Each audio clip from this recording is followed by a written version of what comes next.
आज हम लोग ब्लॉगिंग शुरू करेंगे। ब्लॉगिंग शुरू करने से पहले ये समझ लेते हैं कि ब्लॉग और वेबसाइट में डिफरेंस क्या है। आप लोग काफ़ी बार कंफ्यूज रहते हैं ब्लॉग और वेबसाइट में क्या डिफरेंस है ना। बेसिकली ब्लॉग, वेबसाइट और लैंडिंग पेज में आप लोग काफ़ी ज़्यादा कंफ्यूज रहते हैं क्योंकि हैं तीनों एक ही पेज, एक ही जैसे लगभग, बट आप लोग ना कंफ्यूज रहते हो थोड़ा सा, ठीक है। तो बेसिकली होता क्या है कि वेबसाइट किसी भी कंपनी या ऑर्गेनाइजेशन की होती है। कभी कभी लोग इसको अपने पर्सनल यूज के लिए भी करते हैं, बट ज़्यादातर केस में किसके लिए होती है? किसी कंपनी या ऑर्गेनाइजेशन के लिए होती है वेबसाइट। वेबसाइट में नॉर्मली हम अपने कंपनी की इंफॉर्मेशन को शेयर करते हैं ताकि आपका जो कस्टमर है या जो आपका यूज़र है वहाँ से आपकी जानकारी कलेक्ट कर पाए, वहाँ पर आपके प्रोडक्ट को एक्सप्लोर कर पाए, आपकी सर्विस को एक्सप्लोर कर पाए और वहाँ से आपके बारे में जान पाए, ठीक है। तो यहाँ पर बेसिकली हम इंफॉर्मेशन शेयर करते हैं किसके रिगार्डिंग? इंफॉर्मेशन अबाउट कंपनी, यानी कि कंपनी के बारे में डालते हैं। जैसे कि आपने देखा होगा बहुत सारी वेबसाइट होती है जिसमें बहुत सारे पेजेस होते हैं, लाइक अबाउट पेज होता है, ठीक है, कॉन्टैक्ट पेज होता है ना, प्रोडक्ट या सर्विस पेज होता है। तो जब भी आपको इस तरह के पेजेस देखने को मिले, यहाँ इसका मतलब ये है कि यहाँ पर हम क्या कर रहे हैं?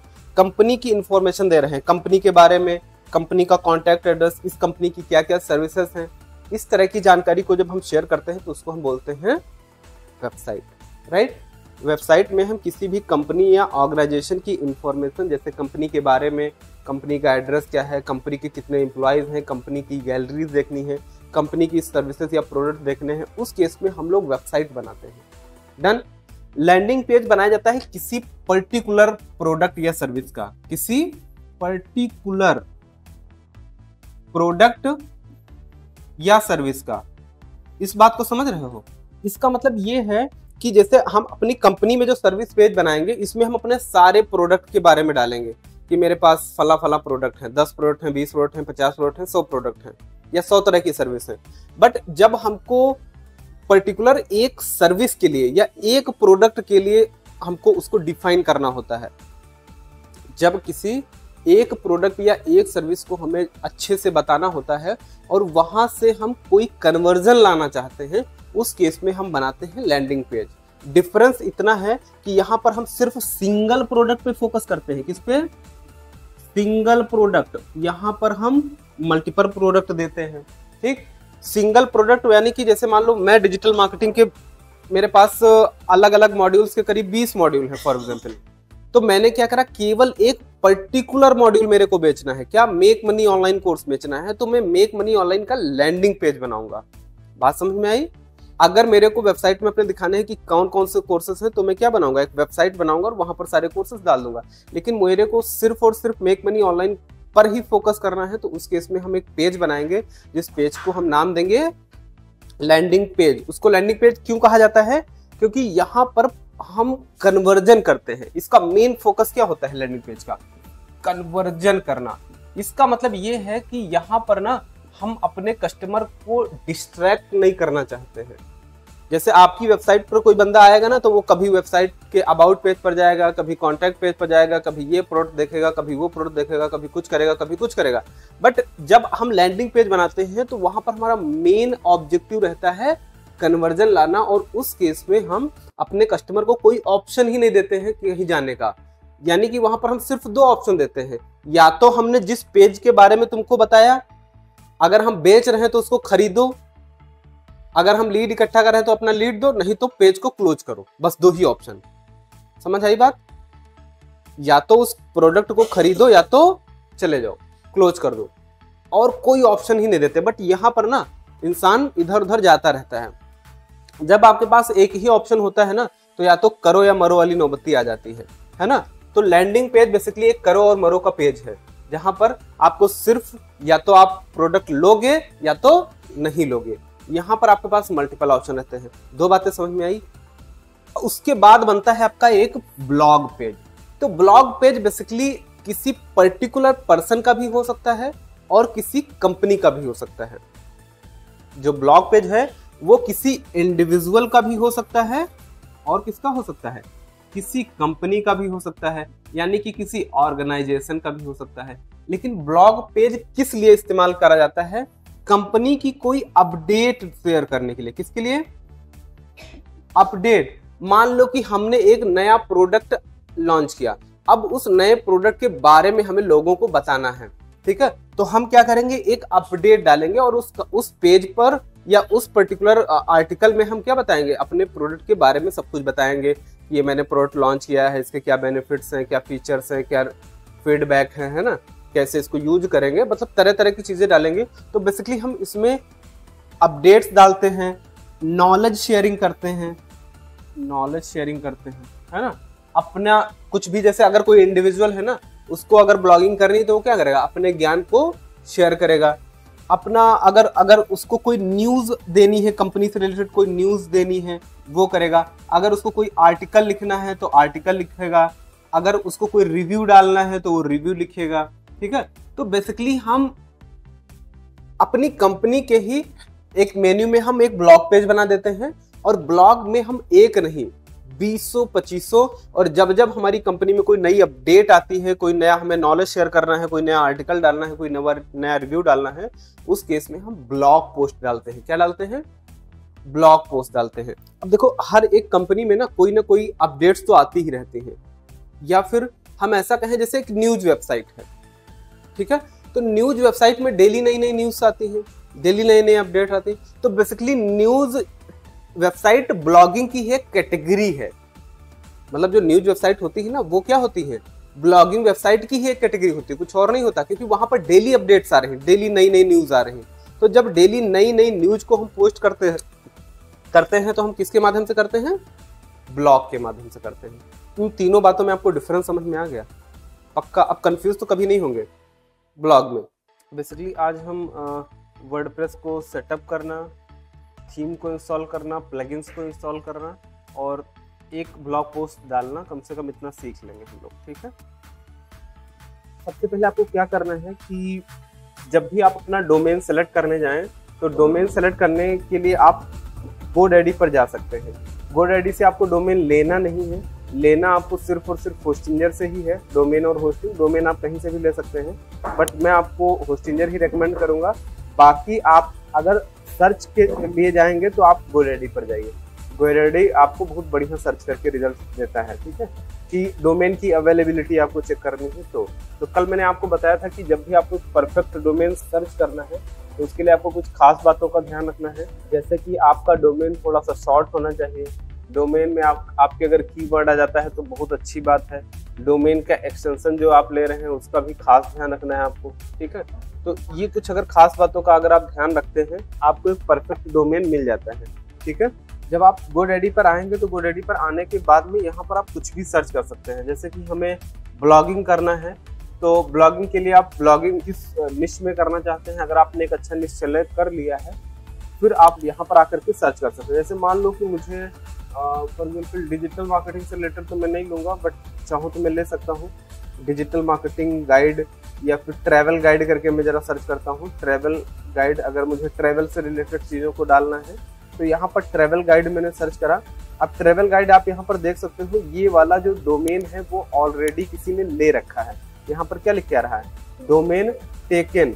अब ये क्या करते हैं GoDaddy वाले, इनकी ब्रोकरेज फीस है 5,249 रुपये। इसका मतलब 5,249 रुपये का चार्ज करेंगे। उसके बाद जिसके पास ये डोमेन है उससे ये बात करेंगे कि आप अपना डोमेन कितने में बेचोगे। अगर वो कहता है हम 50,000 में बेचेंगे तो 50,000 रुपये आपको फिर से देना पड़ेगा, और तब आप ये डोमेन खरीद सकते हो। अदरवाइज इस डोमेन के पीछे आप ना पड़े। यहाँ पर आप देख सकते हैं, ये आपको एक अल्टरनेटिव देते हैं। यहाँ पर अल्टरनेटिव में दे रहे हैं travelguide.live के नाम से, जो कि आपको 165.83 प्राइस का पड़ रहा है। अच्छा, इनकी प्राइसिंग ना बड़ा ही हिडन होती है, ठीक है। यहाँ पर एक नीचे छोटी सी लाइन लिखी है फॉर फर्स्ट ईयर। अब इसको कोई ध्यान नहीं देता है, वो सोचता है कि यार ये डोमेन ना केवल 165 रुपीज का है, जबकि अगर आप इस डोमेन को लेने जाओगे तो ये डोमेन आपको कम से कम 800-900 रुपये या उससे ज्यादा का पड़ेगा। कैसे, मैं आपको दिखा देता हूँ। जैसे ही आप कंटिन्यू करोगे ना, कंटिन्यू करने के बाद जैसे ही आप आगे प्रोसीड करोगे पेमेंट के लिए, तो आप अगर यहाँ पर डोमेन प्राइवेसी लेते हो तो प्राइवेसी ये पता नहीं फ्री देते हैं नहीं देते हैं, बट यहाँ पर फुल डोमेन प्रोटेक्शन लेते हो तो मैं यहाँ पर नो डोमेन प्रोटेक्शन कर दे रहा हूँ, ये भी मैं फ्री कर दे रहा हूँ। नो सब कुछ कर लिया मैंने। कंटिन्यू टू कार्ट पर क्लिक करते हैं और जरा देखते हैं इसका फाइनल प्राइस वहाँ पर 165 दिखा रहा था, यहाँ पर कितना दिखाएगा। ठीक है, तो ये डोमेन हो गया है कार्ट में ऐड। तो प्राइसिंग को ना थोड़ा सा ध्यान से देखना है। अभी देखो यहाँ पर कितने का दिखा रहा है, 3600 रुपए का, वहां कितना दिखा रहे थे। अगर इसको आप 1 साल के लिए लोगे ना तो 1 साल के लिए ये आपको पड़ता है 165 रुपीज का। लेकिन अगले साल इन्होंने क्या कर दिया उसको, अगले साल इन्होंने क्या कर दिया, अगर 2 साल के लिए लोगे तो अगले साल पूरा वसूल कर लिया आपसे। समझ गए? जैसे ही 2 साल प्लान सेलेक्ट करोगे इसका प्राइस बढ़ करके तुरंत 3000 के आसपास 3600 हो गया। ठीक है, तो ये हिडन चीजें हैं, ठीक है, जो आपको ध्यान रखना है डोमेन लेते टाइम पर। तो यहाँ से आप एक अच्छा डोमेन सेलेक्ट कर सकते हैं। डोमेन आप अपने निश्चय लीजिएगा। हमारे पास ऑलरेडी काफी सारे डोमेन पड़े हैं तो मैं डोमेन नहीं लूंगा, बट बहुत ही सिंपल है। आप डोमेन लेने के बाद कार्ट में ऐड करें, पेमेंट करें और डोमेन आपके अकाउंट में ऐड हो जाएगा। इतना सिंपल है। तो आप अपना जो भी डोमेन लेना है ले सकते हैं। मैं pretutorial.com वाले पर काम करूंगा। ठीक है, हाँ ध्यान दो इधर सर्विस एंड सपोर्ट। अब देखो मजे की बात यह है कि इसमें आपको 30 दिन का मनी बैक गारंटी भी मिलता है। मतलब 30 दिन तक अगर आपको इनकी होस्टिंग समझ में नहीं आती है तो आपका पूरा पैसा एज इट इज रिफंड कर दिया जाएगा। बहुत बड़ी बात है। ठीक है, 99.9% अप टाइम गारंटीड है, यानी कि इनकी वेबसाइट बहुत ज्यादा लाइव रहती है। ग्लोबल डेटा सेंटर्स मिलते हैं, यानी कि आप अपना डेटा सेंटर सेलेक्ट कर सकते हो कि एशिया का लेना है, यूएस का लेना है। आपकी वेबसाइट जहां आपको ज्यादा रैंक करानी है वहां का डेटा सेंटर आप ले सकते हैं, ताकि आपकी स्पीड वहां पर जल्दी और आसानी से खुल जाए। 24/7 कस्टमर सपोर्ट मिलता है। और यहाँ पर ऑल फीचर्स में जाकर के आप हिडन चीजें देख सकते हैं जिनके बारे में मैं अक्सर बात करता हूँ। जैसे यहाँ पर इस पर्टिकुलर होस्टिंग में ना आपको करीब करीब 4 लाख इन नोट्स मिलते हैं। इन नोट्स क्या होता है मुझे नहीं पता है, अगर आपको डिटेल में देखना है आप यहाँ पर देख सकते हो। In node are items that correspond to the number of files and folders you have in your account. कि मतलब 4 लाख फाइल और फोल्डर टोटल मिला करके आप रख सकते हो इस पर्टिकुलर होस्टिंग में। 4 लाख से ज्यादा नहीं रख सकते हो। 100 सब डोमेन्स क्रिएट कर सकते हो। सब डोमेन का मतलब ये हो गया कि आपने एक डोमेन लिया, उसमें आप मल्टीपल वेबसाइट क्रिएट करना चाहते हो तो सब डोमेन बना लोगे। गिट एक्सेस मिलता है। अब ये क्या होता है, ये टेक्निकल चीजें हैं, आपको इनके चक्कर में अभी नहीं पड़ना, धीरे धीरे आप सीखते चले जाओगे। मल्टीपल PHP वर्जन मिलते हैं, अलग अलग PHP वर्जन आते हैं। SSH एक्सेस मिलता है। ये थोड़ा एडवांस चीजें हैं तो इनके बारे में मैं उतना डिस्कस नहीं करूंगा। अनलिमिटेड डेटाबेस क्रिएट करने का ऑप्शन मिलेगा। ये हम लोग डेटाबेस बनाते हैं, है ना, तो डेटाबेस आप अनलिमिटेड बना सकते हो। DNS मैनेजमेंट का ऑप्शन मिलेगा। FTP अकाउंट का ऑप्शन मिलेगा। क्रॉन जॉब चलाने का ऑप्शन मिलेगा। कैश मैनेजर मिलेगा। कंट्रोल पैनल मिलेगा। तो ये सब फीचर आपको बहुत काम आते हैं आगे चल करके। ठीक है, तो इस तरीके से इसीलिए मैं आपको रिकमेंड करता हूं कि ये वाली होस्टिंग आपको लेनी है। आप जा करके कंपेयर करिएगा, इतने बेहतरीन फीचर आपको किसी होस्टिंग में देखने को नहीं मिलेंगे। ठीक है, तो बाकी मैं हमेशा से इस पहले तो मैंने बहुत सारे ट्राई करे हैं, बट फाइनली ये ही एक ऐसा प्लेटफॉर्म मिला जहां पर मेरी सारी वेबसाइट आज के टाइम पर होस्ट है। ठीक है, तो इसके बाद अगर आपको जाना है तो VPS पे जाना है। ठीक है, अगर मान लो आपको VPS लेना है तो VPS का प्लान इनका थोड़ा सा महंगा है।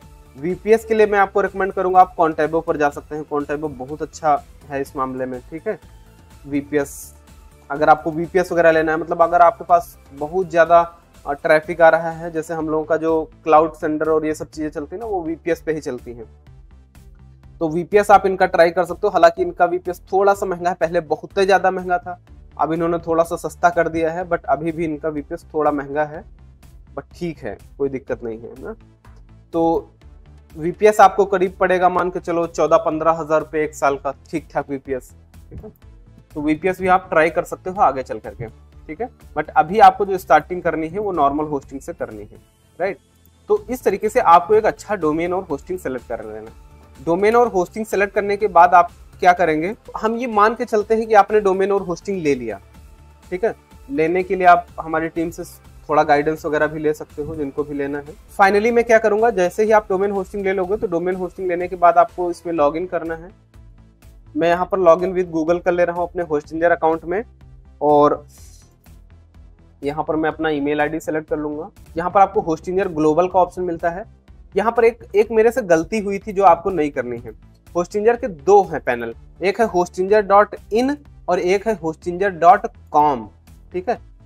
देखो, तो आपको ये ध्यान रखना है कि आप किस पर वेबसाइट ले रहे हो, बड़ा मैटर करेगा। यहाँ पर प्राइस आपका डॉलर में दिखा रहा है, यहाँ पर प्राइस आपका INR में दिखा रहा है।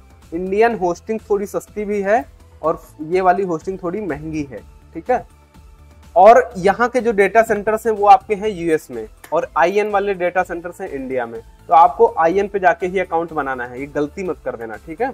मेरे से हुई थी, तो मेरा देखो आप .com पे ही है, ठीक है। तो होस्टिंजर ग्लोबल पे हुआ था, तो मेरा पैसा भी ज़्यादा कटता है और मज़ा भी उतना कम आता है थोड़ा सा, है ना। बट यही अगर इंडिया में होता तो और ज़्यादा अच्छा रहता। हालांकि हम लोग जो लिंक देते हैं वो इंडिया की ही रहती है। तो यहाँ पर मैंने अपना होस्टिंजर पैनल लॉगिन कर लिया, और फाइनली लॉगिन करने के बाद आपको यहाँ पर home page, website, hosting, emails, domains, VPS, billing, ये सारे ऑप्शन मिलते हैं। आपको अपनी वेबसाइट में आना है, और जब आपको कोई नई वेबसाइट क्रिएट करनी है तो आपको ऑप्शन मिलेगा क्रिएट और माइग्रेट अ वेबसाइट। इस पर आप क्लिक करिए। क्लिक करने के बाद आप यहाँ पर चूज कर सकते हैं कि आपको क्या बनाना है। एक ब्लॉग शुरू करना है, बिजनेस शुरू करना है, पोर्टफोलियो। तो मान लो हमें ब्लॉग शुरू करना, हमने ब्लॉग ले लिया। क्रिएट अ न्यू वेबसाइट पर क्लिक करके हम इसको सिलेक्ट कर लेते हैं, या फिर अगर आपके पास कोई दूसरी वेबसाइट बनी है उसको आप इसमें लाना चाहते हो वो भी कर सकते हो। तो हम बिल्कुल नया शुरू करने जा रहे हैं, हमने इसको सेलेक्ट कर लिया। अब ये कह रहे हैं वर्डप्रेस विद AI करना है या होस्टिंजर बिल्डर AI करना है, तो आपको हमेशा लेना है वर्डप्रेस। आप चाहो तो वर्डप्रेस के साथ जा सकते हो, या फिर आप चाहो तो स्टार्ट फ्रॉम स्क्रैच से कर सकते हो। अगर आप ऑटोमेटिक वर्डप्रेस इंस्टॉल करना चाहते हो तो आप ये वाला ऑप्शन ले लो, और यहाँ पर अपना लैंग्वेज वगैरह सेलेक्ट कर लो, ईमेल आईडी सेलेक्ट कर लो, और फाइनली आप कंटिन्यू पर क्लिक करोगे तो आपका इंस्टॉल हो जाएगा। यहाँ पर मैं डाल देता हूँ पासवर्ड, ठीक है। अब ये कह रहा है कौन कौन से प्लगइन आप इंस्टॉल करना चाहते हो, तो ये मैनेज्ड वर्डप्रेस है, ठीक है। तो मान लो मैंने ये डाल दिया कि भैया मेरे को इंस्टॉल करना है, ठीक है। और select your desired website design आप ले सकते हो, ठीक है। कौन सी डिजाइन आप लेना चाहते हो, तो हम अभी इसको कर देते हैं, कुछ भी कर लो, ठीक है। ये डिफॉल्ट कर दिया, ठीक है। उसके बाद यहाँ पर ब्रांड नेम डालना, बड़ा कुछ पूछ रहा है, मैं थोड़ा इरिटेट हो रहा हूँ, मैं इसको सब बंद कर दे रहा हूँ, ठीक है। मेरे को ये सब नहीं चाहिए। मैं क्या करूँगा, बहुत ही सिंपल सा तरीका है कि आप सबको स्किप कर दो, ठीक है। मैं अपने हिसाब से करता हूँ चीज़ों को।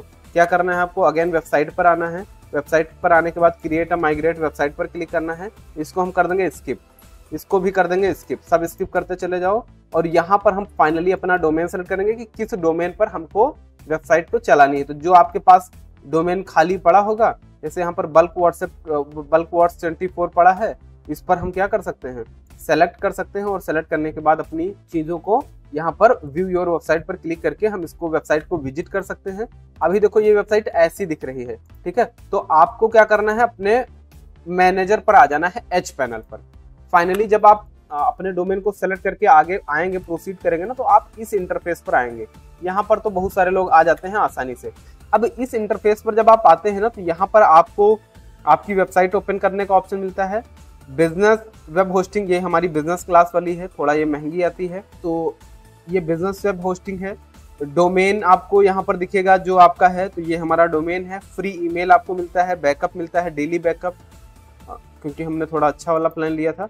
और यहाँ पर आप देखेंगे तो फाइल मैनेजर में आएंगे, तो फाइल मैनेजर में आने के बाद ना ये जो पेज आ रहा है ना, ऑल योर सेट, ये होस्टिंजर का पेज आ रहा है। तो फाइल मैनेजर में जब हम आते हैं तो फाइल मैनेजर के अंदर आपको पब्लिक HTML नाम का फोल्डर मिलेगा। वीडियो को आप बार बार देखिएगा तभी समझ में आएगा, ऐसे आएगा नहीं, बस आप देखते जाइए, ठीक है। बट ये आ सबको जाता है। यहाँ पर बहुत सारे लोग बैठे हैं जिनको शायद सिस्टम चलाना भी नहीं आता था, लेकिन ये सब आ गया है, ठीक है। तो कठिन नहीं है, बट प्रैक्टिस करनी है, ठीक है। तो यहाँ पर जैसे ही आप डैशबोर्ड पर आते हैं, तो डैशबोर्ड में आने के बाद आप फाइल मैनेजर पर आएंगे। फाइल मैनेजर में बेसिकली हम अपनी फाइल्स को रखते हैं, ठीक है। कौन सी फाइल्स को रखते हैं वो हम बाद में बात करेंगे। उसके बाद हम लोग डेटाबेस में डेटाबेस क्रिएट करेंगे। बाकी की चीजें हम धीरे धीरे इस्तेमाल करना सीखेंगे, अभी इनके चक्कर में हम ज्यादा पढ़ेंगे नहीं, ठीक है। तो उसके बाद आपको आ जाना है अपने पब्लिक HTML में। पब्लिक HTML जैसे ही खोलेंगे तो इसमें आपको default.php का एक पेज बना मिल रहा है, और यही पेज आपको यहाँ पर दिख रहा है। जैसे ही हम इस पेज को डिलीट कर देंगे ऑटोमेटिक यहाँ पर अगर इस वेबसाइट को रिफ्रेश करेंगे तो ये पेज हमारा गायब, एरर आ गई 403 की। ठीक है, तो इस तरीके से आप क्या कर सकते हो, .com में डाल देते हैं। इस तरीके से आप देख सकते हो कि आपके पेज पर वेबसाइट में क्या है। अब आपको क्या करना है, जब भी आपको वर्डप्रेस इंस्टॉल करना है तो आपको फाइल मैनेजर में आना है, पब्लिक HTML वाले फोल्डर में आना है। इस फोल्डर को ओपन करने के बाद आपको इसमें इंस्टॉल करना है वर्डप्रेस को। ठीक है, तो आप क्या करोगे, वर्डप्रेस डाउनलोड गूगल पे सर्च मारोगे, सर्च मारने के बाद आप वर्डप्रेस डाउनलोड पर क्लिक करोगे और यहाँ पर डाउनलोड वर्डप्रेस क्लिक कर लोगे। यहाँ पर ध्यान देना wordpress.org होना चाहिए, एक .com वाली भी वेबसाइट है, वहां से आप नहीं कर सकते हो। ठीक है, तो या तो आप अभी मैंने जो पहला प्रोसेस बताया था कि खुद का उनका इंस्टॉल कर देगा वर्डप्रेस वगैरह, ये है हम खुद मैनुअली कर रहे हैं, तो हम मैनुअल वाला ज्यादा अच्छे से प्रेफर करते हैं। बाकी आपके ऊपर, आप कोई ले सकते हो, कोई उतना बहुत बड़ा इशू है नहीं। ठीक है, ये हम यहाँ पर वर्डप्रेस ले लेंगे और फाइनली हम इस वर्डप्रेस की जो जिप अभी डाउनलोड करी मैंने ना, ये अभी जो वर्डप्रेस मैंने डाउनलोड करा है, इसी वर्डप्रेस को हम इसमें यहाँ वाले एक ऑप्शन से कर देंगे अपलोड। अपलोड करने के बाद इस वर्डप्रेस को आपको कर देना है एक्सट्रैक्ट, राइट क्लिक करके एक्सट्रैक्ट करेंगे। फोल्डर का कोई नाम डालना चाहे नाम डाल दे, मैंने कुछ भी डाल करके इसको कर दिया एक्सट्रैक्ट। जैसे ही आप एक्सट्रैक्ट करेंगे तो आपको वर्डप्रेस की फाइल को डिलीट कर देना है। अब ये सारी चीजें जिन लोगों ने काम कर रखा उनको बड़ी आसान लग रही है, लग रहा है कि नहीं लग रहा, जिन्होंने लिया नहीं है उनकी तो बात है लगे कर, तो जिन लोगों ने लिया है उनको, मुझे पक्का पता है उनको आ गया होगा। ठीक है, उसके बाद ये जो फोल्डर आया है आपके पास, इसके अंदर आपको वर्डप्रेस नाम का फोल्डर मिलेगा और ये आपकी फाइल्स हैं वर्डप्रेस की। इन सारी फाइल्स को आपको सेलेक्ट करना है, कंट्रोल ए के साथ आप सेलेक्ट कर सकते हो और यहाँ पर आपको एक मूव का ऑप्शन मिलेगा, मूव पर क्लिक करना है और यहाँ पर डबल क्लिक करके आपको इस फोल्डर में आ जाना है। कौन से वाले, files.public.html। अभी ये SD फोल्डर है, एक बार और बैक करेंगे तो ये देखो ये फाइल आ गया क्या, पब्लिक HTML वाला। इसको यहाँ पर कर देंगे मूव। जैसे ही मूव करोगे तो पब्लिक HTML के अंदर आपकी सारी फाइल आ गई, यानी कि फोल्डर के अंदर फाइल थी, उन सारी फाइल को उठा करके हमने कहाँ डाल दिया, पब्लिक HTML में। और SD के अंदर अब कुछ बचा नहीं क्योंकि हमने सब निकाल लिया बाहर, तो SD को हम कर देंगे डिलीट। जैसे ही आप इसको डिलीट करते हो और यहाँ पर आते हो, अपनी वेबसाइट को दोबारा से क्लिक करोगे तो आपको वर्डप्रेस इंस्टॉल करने का ऑप्शन आएगा। ठीक है, ये देखो आ गया। तो वर्डप्रेस इंस्टॉल करने के लिए आप इसको नेक्स्ट पर क्लिक कर सकते हो, लेकिन जब भी आप वर्डप्रेस को इंस्टॉल करने जाओगे तो आपसे आपका database name, database user name, database password पूछेगा, यानी कि आपको एक नया डेटाबेस भी बनाना पड़ेगा। ठीक है, तो आपको डेटाबेस पर आना है। क्यों से नहीं मतलब है अभी हमारा, क्यों बनाना है डेटाबेस, क्यों जाना है फाइल में, क्यों के चक्कर में भी आपको नहीं पढ़ना है, बस करते चले जाओ, क्यों अपने आप समझ में आ जाएगा 10 दिन बाद। ठीक है, उसके बाद यहाँ पर ये डेटाबेस आपको बनाना है। तो मैं मान लो यहाँ पर एक नया डोमेन मेरे पास खाली पड़ा था तो मैं इस पर कर रहा हूँ, तो इसी डोमेन का मैं नाम डाल दे रहा हूँ यहाँ पर, और यहाँ पर ना मैं अपना पासवर्ड डाल दूंगा। ये मैंने पासवर्ड डाल दिया। डेटाबेस का नेम ये है, डेटाबेस का यूजर नेम ये है और डेटाबेस का पासवर्ड ये है। ये 3 चीजें आपको डाल करके डेटाबेस को कर देना है क्रिएट। जैसे ही आप अपने डेटाबेस को क्रिएट करोगे ये आपको नीचे दिख जाएगा, यहाँ पर देखो दिख गया। फाइनली आपको क्या करना है, अपने वर्डप्रेस पे आना है और यहाँ पर लेट्स गो पर क्लिक करना है और यहाँ से आपका पूछेगा डेटाबेस का नाम क्या है, तो आपको इसको डबल क्लिक करके कॉपी कर लेना है, ये हमारे डेटाबेस का नाम है। आपको यूजर नेम सेलेक्ट कर लेना है, ये हमारा यूजर नेम है, इसको हमने यहाँ पर डाल देना है और फाइनली आपको डाल देना है पासवर्ड। तो पासवर्ड जो आपने अभी डाला था वो आपको यहाँ पर डाल देना, मैंने डाल दिया और यहाँ पर आपको कोई छेड़खानी नहीं करनी है, क्लिक कर देना है सबमिट पर। कुछ नहीं चेंज करना था, सब एज इट इज रहने देंगे, सिर्फ और सिर्फ डेटाबेस का नाम, यूजर नेम और पासवर्ड चेंज करना है। रन द इंस्टॉलेशन पर क्लिक करेंगे और जैसे ही आप रन द इंस्टॉलेशन पर क्लिक करोगे तो आपसे पूछेगा कि आपकी वेबसाइट का टाइटल क्या है। तो टाइटल मान लो हम अपनी वेबसाइट का यही डाल देते हैं जो हमारा डोमेन था। ठीक है, और यूजर नेम में भी कुछ भी डाल देते हैं, पासवर्ड में भी हम चलो कुछ भी डाल दे रहे हैं और यहाँ पर कंफर्म वीक पासवर्ड पर क्लिक कर देते हैं क्योंकि मैंने वीक पासवर्ड डाला है। अगर आप स्ट्रॉन्ग पासवर्ड डालोगे तो ये ऑप्शन आपको नहीं आएगा। उसके बाद आपसे पूछेगा आपकी ईमेल आईडी क्या है, तो यहाँ पर मैंने अपनी ईमेल आईडी डाल दी और ईमेल आईडी डालने के बाद यहाँ पर सर्च इंजन विजिबिलिटी का ऑप्शन आएगा, तो इसको आपको ना टिक नहीं करना है गलती से भी। क्यों? क्योंकि यहाँ पर कह रहा है discourage search engine from indexing the site, यानी कि जो सर्च इंजन है जैसे गूगल है, बिंग है, आपका और बाकी जो सर्च इंजन है वहां पर आपकी वेबसाइट ना सर्च में आएगी नहीं। तो क्या आप चाहते हो कि सर्च में ना आए? नहीं चाहते हो तो टिक नहीं करना। ठीक है, इंस्टॉल वर्डप्रेस पर क्लिक करेंगे और फाइनली हमारा वर्डप्रेस इंस्टॉल हो गया। और यहाँ पर हम लॉगिन पर क्लिक करेंगे और लॉगिन पर क्लिक करने के बाद अगेन आपको यहाँ पर अपना ईमेल आईडी डालना है, जो अभी आपने डाला था। ये हमने ईमेल आईडी डाल दिया और यहाँ पर डाल दिया पासवर्ड। ठीक है, जैसे ही मैं ईमेल आईडी पासवर्ड डाल करके लॉगिन करेंगे, यहाँ पर आपको वर्डप्रेस का डैशबोर्ड देखने को मिल जाएगा और इसी के लिए हम इतनी सारी मेहनत कर रहे थे। ठीक है, जब आपका वर्डप्रेस का डैशबोर्ड रेडी हो गया है, अब यहाँ पर आप विजिट साइट पर आकर के देख सकते हो कि आपकी वेबसाइट कैसे दिख रही है। ये लाइव वेबसाइट है और देख रहे हो ये गंदी सी वेबसाइट हमारी बनकर के रेडी हो गई है। ठीक है, तो इस तरीके से आपको अपना वर्डप्रेस इंस्टॉल करना है, अपना डोमेन और होस्टिंग सेटअप करना है। ठीक है, अब ये होस्टिंग वाला पार्ट हम खत्म कर देते हैं, क्योंकि अब हमको जब भी मान लो अब हम फाइनली सब कुछ बंद कर देते हैं, अब बंद करने के बाद दोबारा से गूगल क्रोम खोलेंगे और गूगल क्रोम खोलने के बाद यहाँ पर टाइप करेंगे हम क्या था हमारा bulkwords24.com। तो यहाँ पर जैसे हम इसको ओपन करेंगे ना, तो ये देखो ये वेबसाइट खुल गई। अब इसके एडमिन पैनल को लॉगिन करने के लिए, यानी वर्डप्रेस को लॉगिन करने के लिए यहाँ पर हमको डालना है /wp-admin। इसको जैसे ही डालेंगे तो आपको पूछेगा आईडी पासवर्ड, ये सब आपको रट जाएगा एकदम, इतना कठिन बात नहीं है। ठीक है, यहाँ पर हम डालेंगे अपनी ईमेल आईडी और यहाँ पर फिर से हम डालेंगे अपना आईडी पासवर्ड और इस तरीके से हम अपने वर्डप्रेस के डैशबोर्ड में कर जाएंगे लॉगिन। अब जैसे ही आप वर्डप्रेस के डैशबोर्ड में लॉगिन करोगे तो यहाँ पर आपको काफी सारे ऑप्शन मिलते हैं। पहला होम में अपडेट का ऑप्शन मिलता है, यहाँ पर लेफ्ट साइड में आपको पोस्ट है, मीडिया है, पेजेस बनाने का ऑप्शन, कमेंट देखने का ऑप्शन, अपीयरेंस में आप अपनी डिजाइन वगैरह कर सकते हो, प्लगइन से प्लगइन इंस्टॉल कर सकते हो, यूजर्स में आपके जो भी यूजर्स हैं, चाहे वो आप हो चाहे आपके वर्डप्रेस में जो और बंदे लॉगिन करेंगे आपके सब्सक्राइबर हैं, है ना, या आपके पैनल वेबसाइट पर किसी ने अकाउंट बनाया तो वो सारे यूजर यहाँ पर दिखेंगे। टूल्स में आपको अदर टूल्स दिखेंगे, बहुत सारे टूल्स होते हैं, इंपोर्ट का, एक्सपोर्ट का, साइट हेल्थ चेक करने का, ठीक है, पर्सनल डेटा डिलीट करने का, थीम फाइल एडिट करने का, प्लगइन एडिट करने का, और फाइनली आपको सेटिंग्स के ऑप्शन मिलते हैं। एक एक चीज हम ध्यान से सीखते हैं। यहाँ पर पहले नंबर पर आपको मिलता है पोस्ट का ऑप्शन और दूसरे नंबर पर मिलता है पेज का ऑप्शन। जब भी आप कोई वेबसाइट बनाते हो तो वेबसाइट में जो हम पेजेस बनाते हैं, home, about, contact us, service page, card page, ये सारे कहलाते हैं पेजेस। ठीक है, और जब आप एक पोस्ट डालते हो, पोस्ट का मतलब कोई अपडेट डालते हो, कोई आर्टिकल डालते हो, तो उसको हम यहाँ से डालेंगे। ठीक है, ऑल पोस्ट में जाकर के यहाँ पर आपको पोस्ट में, ऑल पोस्ट में सारी पोस्ट आप अपनी देख सकते हो।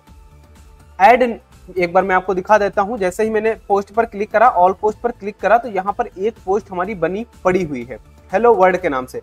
अगर आपको इसको देखना है तो आप यहाँ पर आओ, विजिट साइट पर क्लिक करो और जैसे ही आप विजिट साइट पर क्लिक करोगे तो देखो ये हेलो वर्ल्ड नाम से एक पोस्ट पड़ी है, गंदी सी छोटी सी। ठीक है, ये आपकी एक पोस्ट हो गई।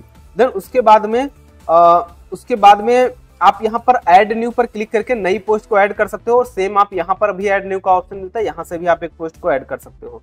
पोस्ट की कैटेगरीज का ऑप्शन मिलता है। कैटेगरी का मतलब ये होता है कि मान लो आपकी एक न्यूज वेबसाइट है या आपकी एक ब्लॉग पोस्ट वेबसाइट है, तो वहां पर आप कई सारी कैटेगरी डालोगे। जैसे मान लो मेरी न्यूज वेबसाइट है तो मैं न्यूज में अलग अलग कैटेगरी बनाऊंगा ना, मनोरंजन news, business news, entertainment news, Bollywood news, इस तरीके से कैटेगरीज बनाऊंगा। सेम उसी तरीके से अगर मैं डिजिटल मार्केटिंग का ब्लॉग बनाता हूं तो डिजिटल मार्केटिंग में अलग अलग कैटेगरी में बना सकता हूं कि फेसबुक एड्स की पोस्ट, ब्लॉगिंग की पोस्ट, एफिलिएट मार्केटिंग की पोस्ट। तो अलग अलग कैटेगरीज बना ली और उस कैटेगरी में हम उन पोस्ट को डालते हैं ताकि यूजर को आसानी रहे उन पोस्ट को ढूंढने में और हमें भी आसानी रहे उन वहां पर पोस्ट करने में और मैनेजमेंट करने में। उसके बाद आपको टैग्स डालने के ऑप्शन मिलते हैं। टैग का मतलब क्या होता है ये अभी हम और आगे भी सीखेंगे, बट टैग का मतलब होता है कि जब आप कोई अपना पोस्ट करते हो तो उस पोस्ट में हम बहुत सारे टैग डालते हैं ताकि वो जब भी कोई बंदा उस पर्टिकुलर वर्ड को सर्च करे, ये एक तरीके से कीवर्ड के तरीके से काम करता है, तो हमें ये पता चले कि ना ये पोस्ट किस चीज से रिलेटेड है। अब जैसे मान लो हमने डिजिटल मार्केटिंग कोर्स नाम से एक पोस्ट डाली, तो हम टैग में डालेंगे digital marketing course, learn digital marketing, best digital marketing course. इस तरीके के हम ना बहुत सारे वर्ड डालेंगे ताकि एक रेलेवेंसी डिफाइन हो कि ये पोस्ट आपकी किस बारे में है। उसके बाद आप मीडिया पर आ सकते हैं। तो मीडिया में आप अपनी जो भी फोटोज हैं, वीडियोज हैं या और जो फाइल्स हैं वो सारी आप यहाँ पर डालोगे। उसके बाद आपको पेजेस का ऑप्शन मिलता है। तो पेजेस में आप बहुत सारे पेजेस बनाएंगे, जैसे आप वेबसाइट में देखते हैं। मैं आपको दिखा देता हूँ एक बार। तो यहाँ पर आप देख सकते हो home, shop, service, about and contact, इस तरीके से ना बहुत सारे पेजेस बने हुए हैं। ये सारे क्या कहलाते हैं? पेज हैं। जैसे हम सर्विस पेज पर क्लिक करते हैं और यहाँ पर फेसबुक एड्स मैनेजमेंट पे आते हैं तो यहाँ फेसबुक एड्स का पेज खुल जाता है, ठीक है। तो ये कहलाता है पेज। यहाँ पर मैंने कोई भी ब्लॉग नहीं सेटअप कर रखा है, कि शायद कर रखा है, ब्लॉग सेटअप कर रखा है बट आपको दिख नहीं रहा, ठीक है। ब्लॉग, ये हमारी ब्लॉग पोस्ट है, ठीक है। ये जो है हमारी ब्लॉग पोस्ट है, इस पर जैसे हम क्लिक करते हैं तो यहाँ पर ये हमारी जो पोस्ट ओपन होकर के आती है, ये हमारी ब्लॉग पोस्ट है, ठीक है। तो इस तरीके से आप ना यहाँ पर पेजेस डाल सकते हो। देन उसके बाद में अगर आपकी पोस्ट पर कोई कमेंट करता है तो यहाँ से आप अपने कमेंट्स को देख सकते हो। अपीयरेंस का खेल होता है पूरा डिजाइन का, कि आप अपनी थीम को कैसे डिजाइन करते हो, कैसे कस्टमाइज करते हो। और प्लगइन्स में हम बहुत सारे प्लगइन्स डालेंगे, ठीक है। थीम और प्लगइन में आपको थोड़ा सा डिफरेंस बताते हैं, ठीक है। अपीयरेंस में आपको मिलता है थीम्स का ऑप्शन। थीम का मतलब होता है प्री डिफाइंड डिजाइन, एक pre defined design with some features for designing and customization. यानी कि आपको ना बहुत सारे यहाँ पर रेडीमेड थीम मिलते हैं। अब मान लो हम ऐड न्यू पर क्लिक करते हैं तो यहाँ पर आप देखोगे ना आपके पास हजारों में 5923 थीम्स पड़ी हैं पॉपुलर में। लेटेस्ट में आपके पास, ये टोटल है शायद 5000, हाँ लेटेस्ट में आपके पास 11000 थीम है। मतलब यहाँ पर बहुत सारी थीम्स मिलती हैं। बट आप पॉपुलर थीम में जाओगे ना तो आपको बहुत सारी यहाँ पर थीम्स देखने को मिलती हैं। अब मान लो कि आपकी एक ना फैशन की वेबसाइट है तो आप यहाँ पर सिंपल फैशन टाइप करो, और जैसे ही आप फैशन टाइप करोगे तो आपको यहाँ पर फैशन से रिलेटेड देखो बहुत सारी फैशन डिजाइनिंग मार्ट है, फैशन ब्लॉगिंग है, फैशन शॉप है। तो ये जैसी आप देख रहे हो ना वेबसाइट, ये जैसी दिख रही है इसी तरीके की सेम वेबसाइट आप इस थीम से बना सकते हो। और कुछ करना नहीं है, बहुत ही सिंपल होता है वेबसाइट बनाना, बहुत ज्यादा सिंपल होता है।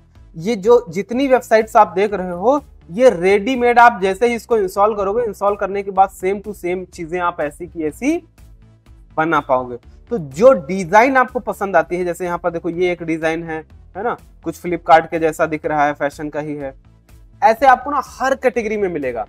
ट्रैवल का हम डालते हैं तो ट्रैवल का मिलेगा। मतलब जितनी भी बिजनेस की कैटेगरीज हैं उन हर कैटेगरी से रिलेटेड आपको यहाँ पर देखो, ट्रैवल का मैंने डाला तो अब देखो ट्रैवल से रिलेटेड यहाँ पर ट्रैवल बुकिंग एजेंसी की थीम है, ठीक है। तो ये थीम आप एज इट इज इसको इंस्टॉल पर क्लिक करोगे तो आपका काम आसान हो जाता है ना। आपको जिस बिजनेस कैटेगरी के लिए अपनी वेबसाइट बनानी है उस पर्टिकुलर थीम को इंस्टॉल करना है और वहां पर आपको वही फीचर्स दे दी जाते हैं, उसी टाइप का डिजाइन दे दिया जाता है, सब कुछ रेडीमेड, ठीक है। तो इससे आपका काम हो जाता है बहुत आसान। तो थीम का मतलब सबको समझ में आया। थीम बेसिकली एक प्री डिफाइंड डिजाइन होती है, आप किस निश में काम करना चाहते हो उस निश से रिलेटेड। अब मान लो कि हमें ट्रैवल से रिलेटेड एक ब्लॉग शुरू करना, तो यहाँ पर ट्रैवल सर्च करा। अब यहाँ देखो ट्रैवल FSE ब्लॉग नाम से एक थीम पड़ी है। हम इसी थीम को लेकर के इंस्टॉल करके ब्लॉगिंग करना शुरू कर देंगे, क्यों अपना माथा जाया करेंगे अलग चीजों में, है ना। तो बहुत ही कम टाइम में आप एक थीम सेलेक्ट करके अपनी स्टार्टिंग कर सकते हो, ठीक है। अब थीम्स आती हैं कई तरह की। एक आती है फ्री थीम्स, ये जितनी भी आपको दिख रही है सब क्या है, फ्री थीम्स हैं। उसके बट फ्री थीम में क्या है ना कि आपको कस्टमाइजेशन के फीचर्स कम मिलते हैं, बहुत सारी चीजें हिडन होती हैं और बहुत सारी चीजों को आप इस्तेमाल नहीं कर पाते हो। उस केस में आपको लेना पड़ता है पेड थीम्स, और पेड थीम्स आपको लेनी ही लेनी पड़ेगी, आज नहीं तो कल। तो मैं आपको, जब भी आपने कोर्स ज्वाइन किया है ना, तो आपको हजारों पेड थीम्स फ्री में दी जाएंगी, ठीक है।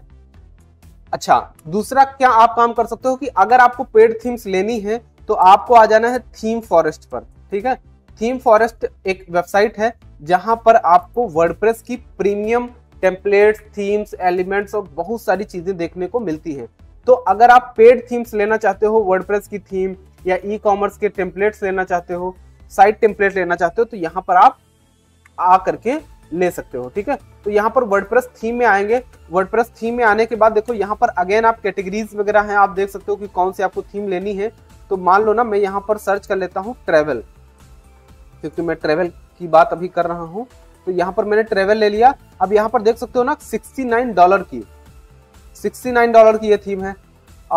ट्रेंडी ट्रैवल वर्डप्रेस की थीम है, ये $69 की है। तो आपको यहाँ पर करीब करीब $50 के आसपास एक थीम आती है, और ऐसी मैं आपको हजारों थीम फ्री में देने वाला हूँ, यही पेड सेम थीम, ठीक है। GPL लाइसेंस के साथ में, यानी जनरल पब्लिक लाइसेंस के साथ में आपको ये दी जाएगी, ठीक है। तो इन थीम्स को आप इस्तेमाल कर सकते हो अपने वर्डप्रेस में, ठीक है। तो यहाँ पर जाकर के आप अपने बिजनेस से रिलेटेड थीम्स को सर्च कर सकते हैं, और अगर आपको कोई थीम पसंद आती है तो उससे आप एक बार मेरे से चेक करवा सकते हैं। अगर मेरे पास अवेलेबल होगी तो वो आप मेरे से ले सकते हैं। तो इस तरीके से आपको ना यहाँ पर बहुत प्यारी प्यारी थीम्स मिलेगी। एक बार मैं आपको एक कोई थीम दिखा देता हूँ, जैसे यहाँ पर ये वाली थीम मैं दिखा देता हूँ, और इस थीम में कैसी वेबसाइट बनेगी यहाँ पर आप लाइव प्रीव्यू पे जा करके वेबसाइट को अपना पूरा देख सकते हो कि किस तरीके से आपकी वेबसाइट बन के रेडी होगी, ठीक है। तो ये देखो लोडिंग हो रही है, प्लीज वेट आया, और ये देखो ऐसे ही सेम टू सेम आपकी वेबसाइट, नहीं यहाँ पर आपको कई सारे कैटेगरी दिए गए हैं। ये देखो ये एक थीम है, अगर आपको इस तरह की वेबसाइट बनानी है तो आप ये ले सकते हो। अभी रेडीमेड है, बस आपको अपनी चीजें चेंज करनी है, फोटो चेंज करना है, वीडियो चेंज करना है, और आपकी वेबसाइट रेडी, ठीक है। तो यहाँ पर ना वर्डप्रेस पे आकर के आप पॉपुलर आइटम में आकर के अपनी थीम्स को ढूंढ सकते हो। बहुत सारी थीम्स आपको मिलेंगी यहाँ पर, बहुत जबरदस्त जबरदस्त थीम्स मिलेंगी, ठीक है। इनको आप इस्तेमाल कर सकते हो। हम लोग नॉर्मली जो काम करेंगे वो पॉपुलर थीम पर करेंगे, और कुछ पॉपुलर थीम के नाम आपको बता देते हैं। जैसे डीवी थीम बिल्डर एक है। अच्छा, थीम और थीम बिल्डर में थोड़ा डिफरेंस है, ठीक है। थीम जो होती है, थीम बिल्डर क्या करता है, थीम को थोड़ा सा उसमें आपको डिजाइनिंग के फीचर भी मिल जाते हैं। जैसे एलिमेंटर क्या है, पेज बिल्डर है, एलिमेंटर की मदद से हम पेजेस बनाते हैं। WP बेकरी पेज बिल्डर है, इनकी मदद से आप अपने पेजेस को बनाओगे। अभी कंफ्यूज मत हो, नहीं समझ में आ रहा कोई बात नहीं, अभी यूज करेंगे तो पता चल जाएगा, और जिन्होंने किया है उनको तो पता ही होगा। तो जब हम अपने पेजेस को डिजाइन करते हैं ना, तो डिजाइन करने के लिए अलग अलग कंपनीज होती हैं जो अलग अलग फीचर देती हैं कि भैया तुम ऐसे बना सकते हो, तुम ऐसे बना सकते हो। तो जो आपको अच्छा लगे वो आप यूज कर सकते हो। मैं पॉपुलर पेज बिल्डर बता दूं तो पॉपुलर पेज बिल्डर सबसे बढ़िया है कि आप या तो एलिमेंटर यूज कर लो या तो WP बेकरी यूज कर लो, ठीक है। उसके बाद अगर थीम की बात करें तो बेस्ट थीम है आपका DV थीम, अच्छी है, DIVI। और DV थीम के अंदर इनबिल्ड आपका पेज बिल्डर भी आता है, तो आप DV पेज बिल्डर भी यूज कर सकते हो, या थीम बिल्डर हम कह सकते हो उसको। उसके बाद आप जेनरेट प्रेस को यूज कर सकते हो। जेनरेट प्रेस एक बहुत अच्छी थीम है जिसको आप यूज कर सकते हो। ओशियन WP एक अच्छी थीम है, उसको आप यूज कर सकते हो। एस्ट्रा एक बहुत अच्छी थीम है, उसको आप यूज कर सकते हो, ठीक है। तो ये कुछ ना पॉपुलर थीम है और बेहतरीन थीम्स है जिनको आप इस्तेमाल कर सकते हो। बाकी आप यहाँ पर पॉपुलर में आओ तो आपको पॉपुलर में दिखेगा, ठीक है। पॉपुलर में देखो ये आपको एक एस्ट्रा थीम है, ये एक अच्छी थीम है जिसको आप यूज कर सकते हो। ओशियन WP है, आप इसको इस्तेमाल कर सकते हो, ठीक है। और बाकी यहाँ पर बहुत सारी है। जेनरेट प्रेस को यूज कर सकते हो। जेनरेट प्रेस जो है ना, जो एफिलिएट मार्केटर्स होते हैं वो ज्यादा यूज करते हैं इसको। हर थीम में अपने कुछ कुछ फीचर्स और बेनिफिट्स होते हैं, तो जब आप इनको इंस्टॉल करके ट्राई करोगे ना तो आपको ज्यादा समझ में आएगा कि कैसे ये काम करती है, ठीक है। तो इस तरीके से आप एक अपनी बेहतरीन थीम को सेलेक्ट कर सकते हो। समझ में आई बात? तो यहां से आप थीम्स को ले सकते हो। अच्छा, अब मान लो कि आपको लाइसेंस वर्जन थीम्स चाहिए थीम फॉरेस्ट से फ्री में, ठीक है। या आपको थीम फॉरेस्ट ना बहुत बार आपको बहुत सारी चीजें बिल्कुल फ्री में देता है लेकिन लोगों को पता नहीं होता है। उसके लिए आप क्या करोगे, आप यहां पर आओ, free files of the month search करो। Free files of the month, Google पर आना है और गूगल पर टाइप करना है free files of the month. और जैसे ही आप इसको सर्च करोगे तो पहले नंबर पर ही आपको एक ऑप्शन मिलेगा, free files of the month on theme forest. इस पर आपको क्लिक करना है सॉरी। अब जैसे ही इस पर आओगे तो थीम फॉरेस्ट ना आपको हर महीने कुछ चीजें फ्री में देता है। ये देखो यहाँ पर पर्सनल पोर्टफोलियो बनाने के लिए ये $19 का पोर्टफोलियो है जिसको आप फ्री में ले सकते हो।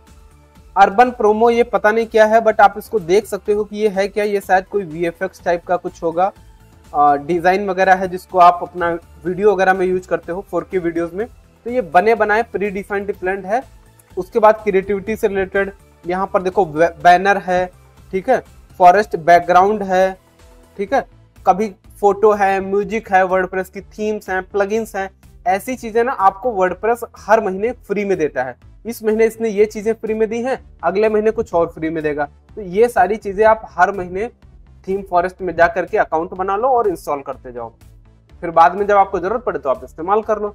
लाइसेंस वर्जन है जिसको आप लीगल तरीके से आप इस्तेमाल कर सकते हो, और ये फ्री में मिल रही है आपको, ठीक है। अगर आपको नहीं पता है तो सेम चीज तुम $19 की जाकर के यहाँ से खरीदोगे, ठीक है। तो ये आप एक काम कर सकते हो और यहाँ से जाकर के आप अपनी थीम्स को सेलेक्ट कर सकते हो। उसके बाद आ जाती है बात प्लगइन्स की, ठीक है। तो प्लगइन्स बेसिकली क्या होते हैं? प्लगइन्स आपके फीचर को ऐड ऑन करते हैं। जैसे आप टीवी में रिचार्ज करवाते हो ना, तो रिचार्ज करवाने के बाद आपको वो क्या देते हैं? ऐड ऑन देते हैं। ऐड ऑन क्या देते हैं कि अगर आपको ना क्या देखना है, सोनी टीवी का लाइव वाला प्रीमियम वर्जन लेना है, तो आप रिचार्ज में ये ऐड ऑन ले सकते हो 50 रुपए एक्स्ट्रा दे करके, ठीक है। इस तरीके से छोटे छोटे ऐड ऑन आते हैं। सेम उसी तरीके से यहाँ पर प्लगइन्स आते हैं वर्डप्रेस में। इससे आप अपने फीचर्स को इन्हांस कर सकते हो।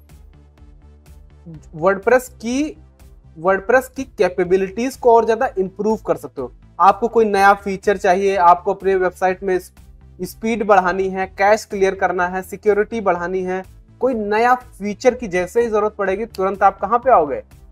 प्लगइन्स में आओगे। प्लगइन्स में कुछ भी आपको मिलेगा।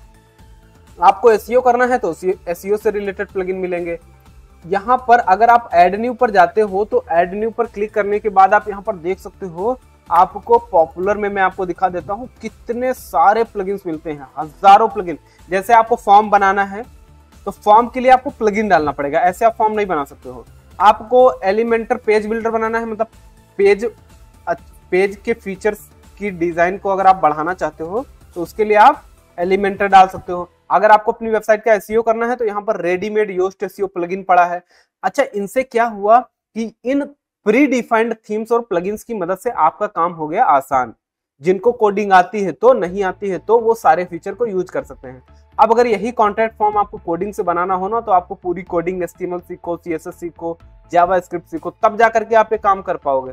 यहाँ पर आप बिना कोडिंग के कर सकते हो। एंड दैट्स वाई वर्डप्रेस इतना ज्यादा पॉपुलर है, क्योंकि ये इसको कोई भी इस्तेमाल कर सकता है। बहुत ही ज्यादा लाइट वेट होता है, बहुत ही ज्यादा स्पीड के मामले में बेहतर होता है as compare to another websites.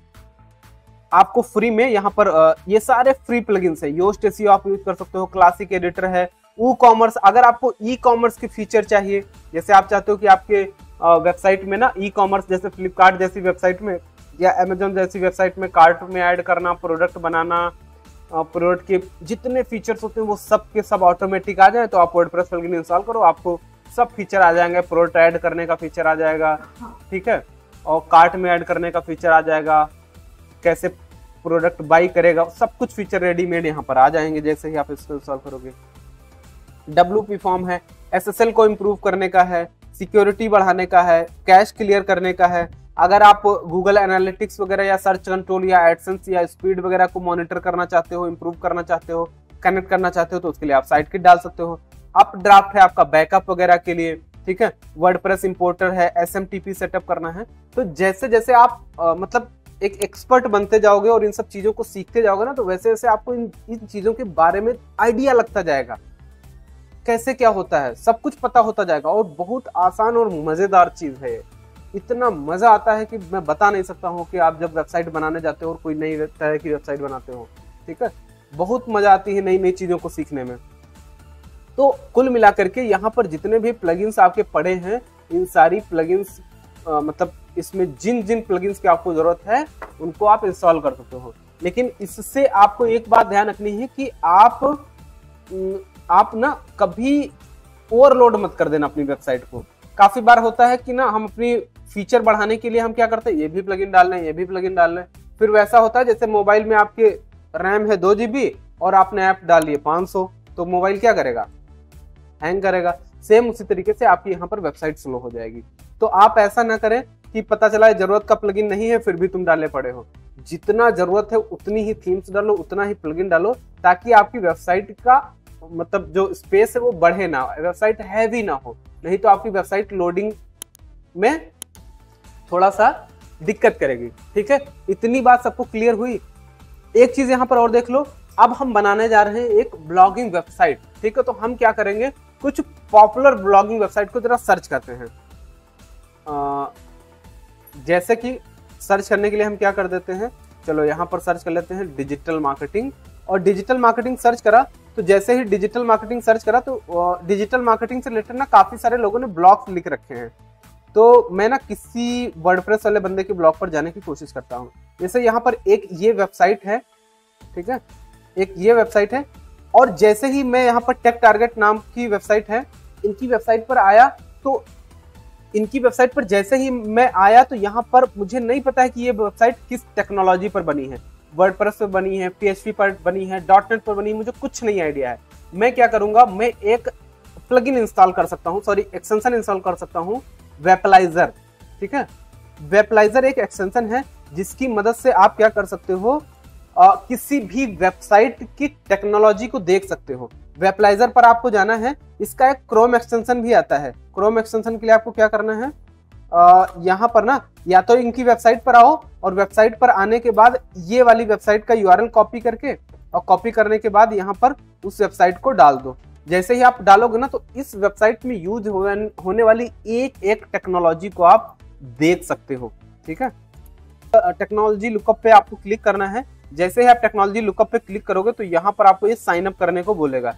ठीक है, तो आपको एक अकाउंट क्रिएट करना पड़ेगा। मैं साइन अप पर क्लिक कर देता हूँ, और थोड़ा सा साइन अप वगैरह मैं नहीं करना चाहता हूँ। अगर आपको नहीं करना है तो आप क्या करना, इसका एक प्लगइन इंस्टॉल कर लेना। ठीक है, गूगल क्रोम पर इसका प्लगइन आता है, तो वेपलाइजर टेक्नोलॉजी प्रोफाइलर के नाम से है। तो इस एक्सटेंशन को ना आप इंस्टॉल कर लेना। देखो कितना अच्छी रेटिंग है इसकी। इसको ऐड टू क्रोम पर क्लिक करना, ऐड एक्सटेंशन पर क्लिक करना, और जैसे ही आप ऐड एक्सटेंशन पर क्लिक करोगे उसके बाद यहाँ पर ये एक्सटेंशन आपका हो जाएगा इंस्टॉल। जैसे ही एक्सटेंशन इंस्टॉल हो जाता है, कहाँ गया भाई, कहाँ गया, ये चेकिंग हो रही ना।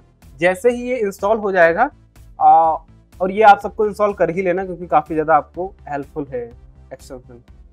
ठीक है, फाइनली ये देखो इंस्टॉल हो गया। जैसे ही इंस्टॉल हो जाता है तो आपको इसको अगर क्रोम में पिन करना है तो आप क्रोम में पिन भी कर सकते हो। पिन करने के लिए क्या करोगे, इस आइकन पर क्लिक करोगे और उसके बाद यहाँ पर पिन के आइकन पर क्लिक करोगे। जैसे ही क्लिक करोगे देखो ये वेपलाइजर का ऑप्शन आ गया।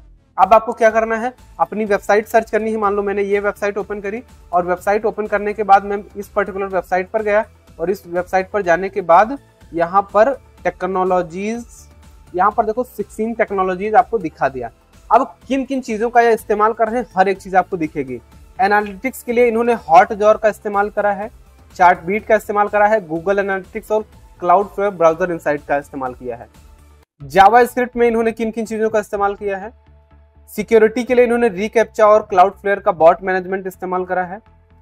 IaaS के लिए इन्होंने गूगल क्लाउड, AB टेस्टिंग के लिए मिसलिनियस, CDN के लिए इन्होंने क्लाउडफ्लेयर, एनालिटिक्स, परफॉर्मेंस, ये सारी चीजें आपको यहाँ पर देखने को मिल जाएंगी। ठीक है, किन किन चीजों का इस्तेमाल किया है, और मोर में जाकर के आप और ज्यादा देख सकते हो। अब मुझे ये देखना है कि ये वेबसाइट वर्डप्रेस पर है कि नहीं है, तो मैं क्या करूंगा, यहाँ पर वेबसाइट पर जाऊंगा और स्लैश डालूंगा WP एडमिन। जैसे ही मैं डालूंगा, अगर यहाँ पर वर्डप्रेस का लॉगिन डैशबोर्ड आ गया, इसका मतलब ये वेबसाइट कहाँ पे बनी है, वर्डप्रेस। लॉगिन का ऑप्शन आ गया, इसका मतलब ये वेबसाइट कहाँ बनी है, इन्होंने लॉगिन का ये चेंज कर दिया है, बट ये वेबसाइट कहाँ बनी है, वर्डप्रेस पर ही बनी है। अब अगर आपको किसी भी वेबसाइट, मान लो इन्होंने वेबसाइट बनाई है, बहुत प्यारी वेबसाइट है, बहुत ही जबरदस्त वेबसाइट है। ठीक है, तो इस वेबसाइट का अगर आपको ये चेक करना है कि कौन सी थीम इन्होंने इंस्टॉल करनी है, किन किन प्लगइन्स का इस्तेमाल कर रहे हैं, वो सारी चीजें भी आप देख सकते हो। उसको कैसे देखोगे, तो वो कभी कभी आपको वेपलाइजर भी दिखा सकता है, नहीं तो आप क्या करो, wpscan.net पर जा सकते हो। wpscan.net एक वेबसाइट है जो आपको वर्डप्रेस की वेबसाइट में यूज होने वाली टेक्नोलॉजीज यानी थीम्स और प्लगइन्स के बारे में बताती है। लेकिन अगर आपको नहीं मिलता तो आप यहाँ पर डाल सकते हो वर्डप्रेस scanwp.net है। ठीक है, scanwp.net है। इस वेबसाइट पर आना है। यहाँ पर आने के बाद आप ना अपनी वेबसाइट डालोगे जिसके बारे में आपको चेक करना है। डिटेक्ट पर क्लिक करोगे, और जैसे ही आप डिटेक्ट पर क्लिक करोगे तो यहाँ पर आपको ये दिखा देगा। ठीक है, लेकिन अगर एक एडवांस डेवलपर है, ठीक है, वो इस चीज को हाइड भी कर लेता है। ठीक है, तो वो आपकी पब्लिक में नहीं दिखेगी। मैं देखता हूं कि इन्होंने हाइड कर रखी है या नहीं कर रखी है।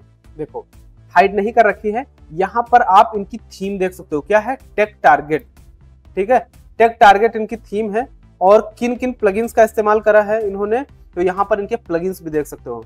WP यूजर अवतार है, सोशल प्लग है, लाइव मैश है, ठीक है, मैश लॉक है, यहाँ पर गूगल टैग मैनेजर है, योस्ट एसईओ है। तो यहाँ पर आप इनके प्लगइन्स और थीम्स दोनों को डिटेक्ट करके चेक कर सकते हो कि किस चीज पर ये बनी है, और उससे आप एक थोड़ा सा आइडिया ले सकते हो। राइट, इतनी बात किसको किसको समझ में आई? आ गई? बहुत ही बेहतरीन ब्लॉग लिखा है, मजा आ गया देख के। ठीक है, ठीक है, डन। चलो अब हम क्या करेंगे कि अपने यहाँ पर आएंगे वर्डप्रेस पर, और यहाँ पर ना हम कोई एक थीम ले लेते हैं फॉर एग्जाम्पल। तो उसके लिए हम आएंगे थीम्स में, और थीम्स में आने के बाद एक अच्छी थीम ले लेते हैं। तो आप बताओ कौन सी थीम पर काम करना चाहोगे? OCNWP। चलो OCNWP पे ले लो। OCNWP अगर करना है तो आप जेनरेट प्रेस ले लो। चलो आज हम कोई भी ले सकते हैं, कल चेंज भी कर लेंगे, क्या दिक्कत। ठीक है, तो हम एक थीम इंस्टॉल कर ले रहे हैं OCNWP। ये हमारी थीम इंस्टॉल हो गई। इंस्टॉल होने के बाद हम इसको एक्टिवेट पर क्लिक करेंगे, और एक्टिवेट पर क्लिक करते ही हमारी थीम हो जाएगी इंस्टॉल। ठीक है, एक बार आपकी थीम इंस्टॉल हो गई, और जैसे ही आपकी थीम इंस्टॉल हुई आप अपनी वेबसाइट को विजिट करोगे तो आपकी वेबसाइट का इंटरफेस थोड़ा सा बदला हुआ नजर आएगा। ठीक है, यहाँ पर देखो पहले ऐसे थी, अभी हो गई ऐसे। ठीक है, अब आपको क्या करना है, ये सारी विंडोज को हम क्लोज कर देते हैं फॉर बीइंग। उसके बाद हम आएंगे प्लगइन्स में। तो आपने थीम इंस्टॉल कर ली, अब कुछ जरूरी प्लगइन है जिनको आपको इंस्टॉल कर लेना है। ये हर वेबसाइट में होने चाहिए वाले प्लगइन मैं आपको बता रहा हूं। ठीक है, तो सबसे पहले आपको इंस्टॉल कर लेना है वर्डप्रेस। ठीक है, वर्डप्रेस आपको इस्तेमाल करना है सिक्योरिटी पर्पस के लिए। ठीक है, WordPress security, firewall, malware scan and login security, बहुत ही जबरदस्त प्लगइन है। और अगर आप अपनी वेबसाइट को वायरसेस से बचाना चाहते हो या छोटे मोटे हैकर से बचाना चाहते हो तो बहुत आसानी से इससे बचाया जा सकता है। इसको हम सबसे पहले डाल लेते हैं। ठीक है, तो ये हमारा प्लगइन पे गए और हमने वेबसाइट की सिक्योरिटी को बढ़ा दिया। अच्छा, जैसे जैसे आप प्लगइन इंस्टॉल करते जाओगे ना, वैसे वैसे यहाँ पर आप देखोगे लेफ्ट साइड में आपकी चीजें ऐड होती जाएंगी। वर्डप्रेस का ऑप्शन आया, वर्डप्रेस में आप देखो यहाँ डैशबोर्ड, फायरवॉल, स्कैन करने का, टूल करने का, लॉगिन सिक्योरिटी का, ये सारे ऑप्शन आ गए। इंस्टॉल एंड एग्जिस्टिंग लाइसेंस का ऑप्शन है, यहाँ पर ईमेल आईडी वगैरह मांग रहा है, भाई डाल देते हैं। ठीक है, इसको कर देते हैं रजिस्टर। कह रहा कि आपके ईमेल पर लाइसेंस इन्होंने भेज दिया है। ठीक है, तो एक बार हम मेल खोलेंगे अपना। यहाँ पर देखो लाइसेंस आया है, इंस्टॉल माई लाइसेंस ऑटोमेटिकली पर मैं क्लिक करूंगा एक बार, और या फिर इस लिंक को कॉपी कर लूंगा, कॉपी लिंक एड्रेस, और ना यहाँ पर मैं ओपन कर दूंगा।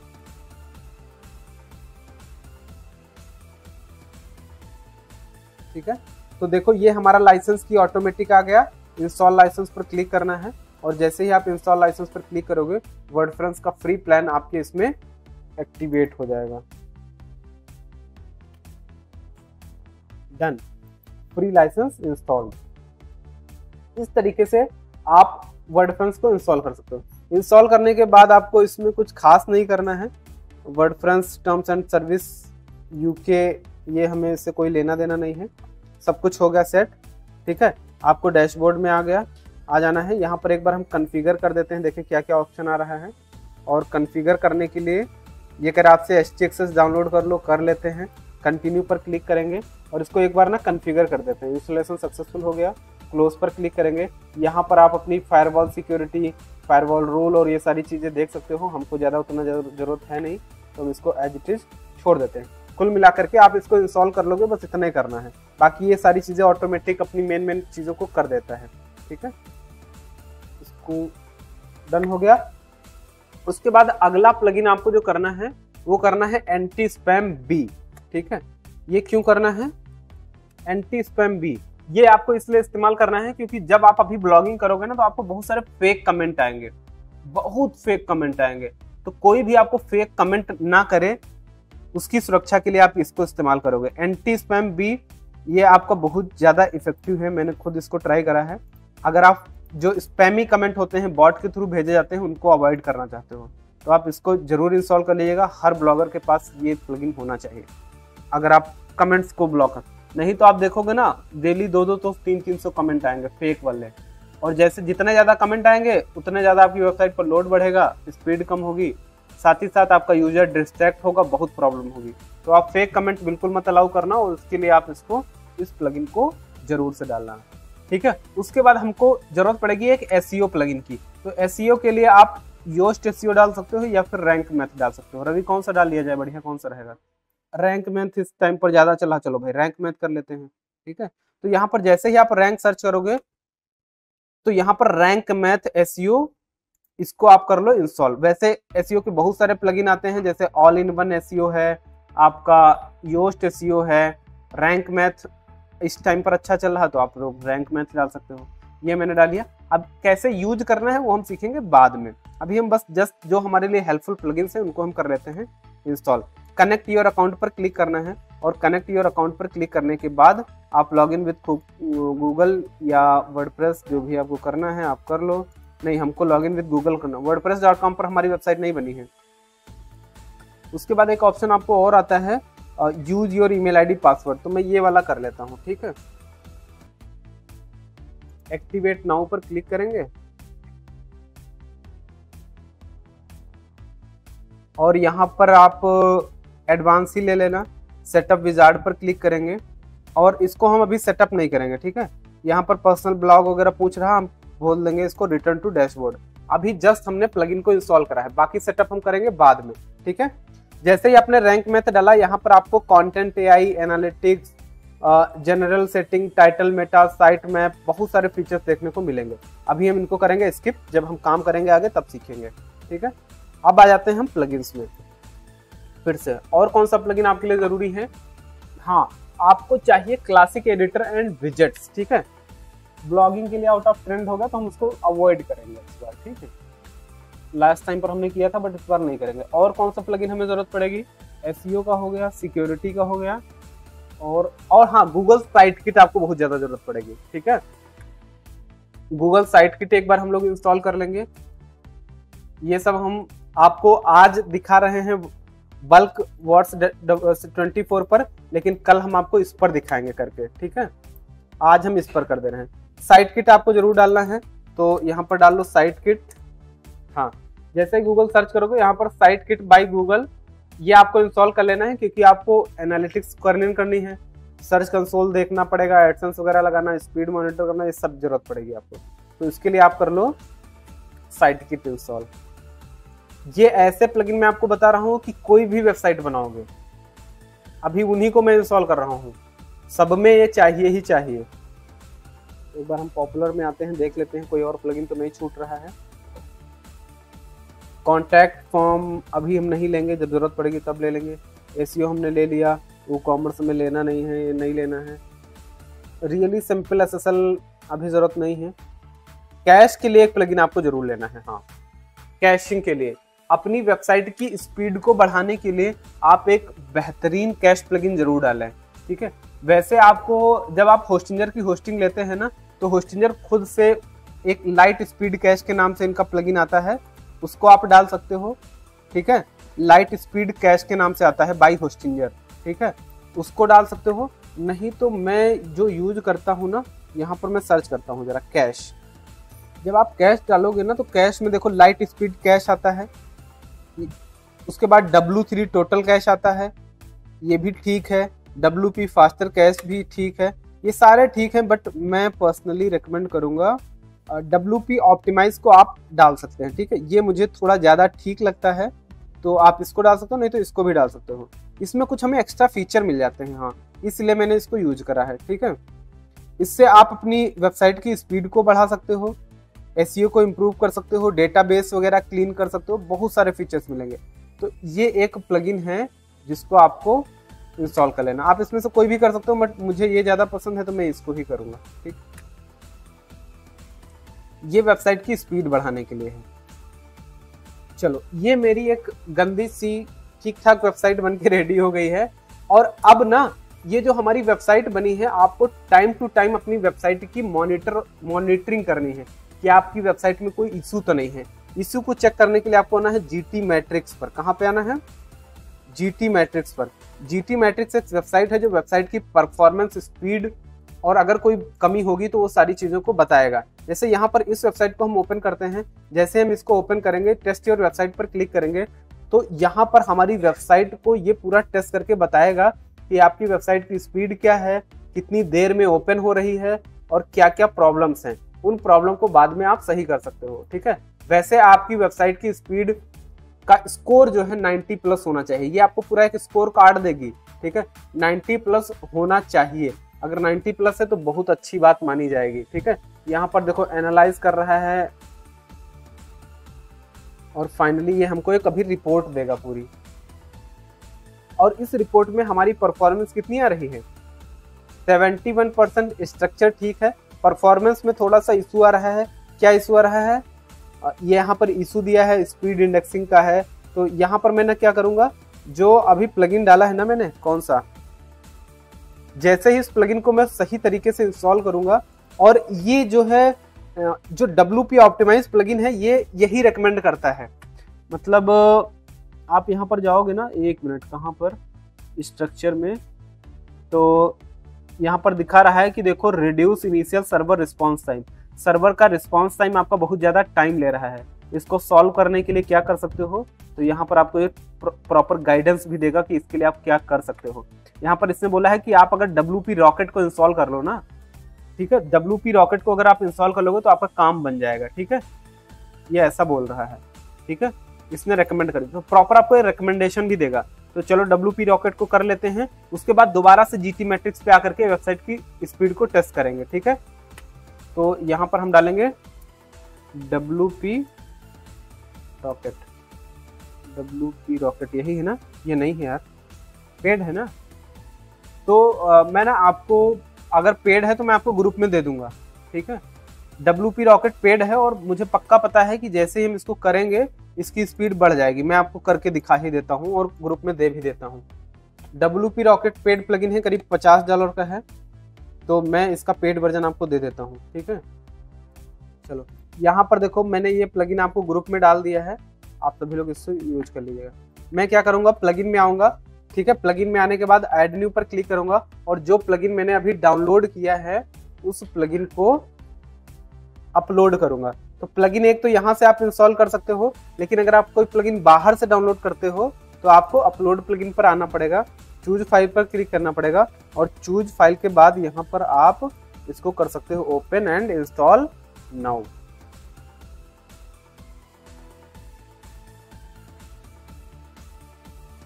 ठीक है, इसको रिप्लेस विद करंट अपलोड से क्लिक कर देते हैं।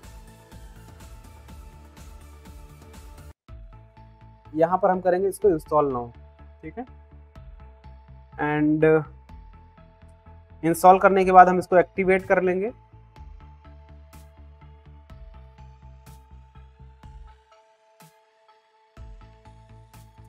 और एक्टिवेट करने के बाद ये बोल रहा है कि आपको WP ऑप्टिमाइज डीएक्टिवेट कर दो। भाई कर देते हैं, चलो। यहाँ पर क्लियर कैश का ऑप्शन आ गया, इसको मैंने क्लियर कैश कर दिया और WP ऑप्टिमाइज को हम यहाँ से उड़ा देते हैं, ठीक है। और अब दोबारा से हम इसको रीटेस्ट करेंगे, ठीक है। एक बार मैंने प्लगइन को डाला है और डालने के बाद एक बार हम रीटेस्ट करेंगे कि अभी हमारी वेबसाइट की स्पीड में क्या इंप्रूवमेंट हुआ। कितना था? 71% स्कोर था। दोबारा से चेक करेंगे। आप जल्दी जल्दी कई बार नहीं टेस्ट कर सकते हो, शायद 1-2 बार आपको ऑप्शन देगा, फिर अगर दोबारा करेंगे ना तो आपको बोलेगा 1 घंटे बाद करो, ठीक है। बट वैसे तो ये कर देगा अभी, क्योंकि अभी इस टाइम पर सुबह इनके पास इतना ज़्यादा ट्रैफिक होगा नहीं। स्कोर क्या हो गया देखो, 85%, थोड़ा सा इम्प्रूव हुआ है। बट अगेन हम परफॉर्मेंस में आएंगे, स्ट्रक्चर में आ जाते हैं एक बार, और इनिशियल सर्वर रिस्पॉन्स टाइम अभी भी थोड़ा सा बता रहा है कि और आप इम्प्रूव कर सकते हो। और इम्प्रूव करने के लिए अगेन इसने WP रॉकेट ही बोला है, तो एक बार मैं इसकी सेटिंग वगैरह देख लूँ क्या सारा कुछ सेट है। तो यस अलाउ मैंने नहीं किया था, सॉरी, यहाँ पर अलाउ मैं कर देता हूँ। और अलाउ करने के बाद जो चीज़ें बची थी सर्वर की वो भी इसको परमिशन में आ गई हैं, मिल गई हैं। और इस तरीके से यहाँ से आप कैश क्लियर कर सकते हो, फाइल्स को ऑप्टिमाइज कर सकते हो, मीडिया को ऑप्टिमाइज कर सकते हो। बहुत बार आपने मान लो 2-3 MB की फोटो डाल दी, तो वो कहीं ना कहीं आपकी वेबसाइट की स्पीड को स्लो करेगा। तो इसको क्या करता है, ऑटोमेटिक कंप्रेस कर देता है। ठीक है, तो आप लेजी लोड वगैरह इनेबल कर सकते हो। बहुत सारे फीचर्स हैं, इमेज ऑप्टिमाइजेशन का फीचर है, ठीक है, मीडिया का फीचर है, फाइल ऑप्टिमाइजेशन, तो आप ये सारी चीज़ें आप कर सकते हो। वैसे तो मैं इसको डिफ़ॉल्ट रहने दूंगा और दोबारा से इसको एक बार रीटेस्ट करूंगा। शायद ये रीटेस्ट का ऑप्शन हम ना दे, अगर दे देता है तो अच्छी बात है, दे दिया। दोबारा से स्पीड टेस्ट करते हैं, क्योंकि सबसे ज़्यादा इसमें जो प्रॉब्लम होती है वो सर्वर लोड टाइम ही होती है। ठीक है, कितना हो गया, परफेक्ट स्कोर हो गया। ठीक है, इस तरीके से आप अपने स्कोर को इम्प्रूव कर सकते हैं। ठीक है, अभी आप ये वेबसाइट माने सबसे अच्छी A ग्रेड आपका होना चाहिए। ठीक है, तो अपनी वेबसाइट की स्पीड को इस तरीके से बढ़ाओगे, क्योंकि ये आपको बहुत ज़्यादा हेल्प करेगा। CDN वगैरह आप यहाँ से इंटीग्रेट कर सकते हो, CDN आप बाई कर सकते हो, जो अभी मैंने बताया था ना, कंटेंट डिलीवरी नेटवर्क। इसके लिए तो आप क्लाउडफ्लेयर भी इस्तेमाल कर सकते हो, अदरवाइज मेरे में तो फ्री में मिला है तो मैं उसको इस्तेमाल करूँगा मेरी होस्टिंग में, है ना। तो आज इतना ही रखते हैं, कल फाइनली हम अपनी पहली ब्लॉग पोस्ट बनाएंगे। ठीक है, चलो आज के लिए इतना ही, थैंक यू।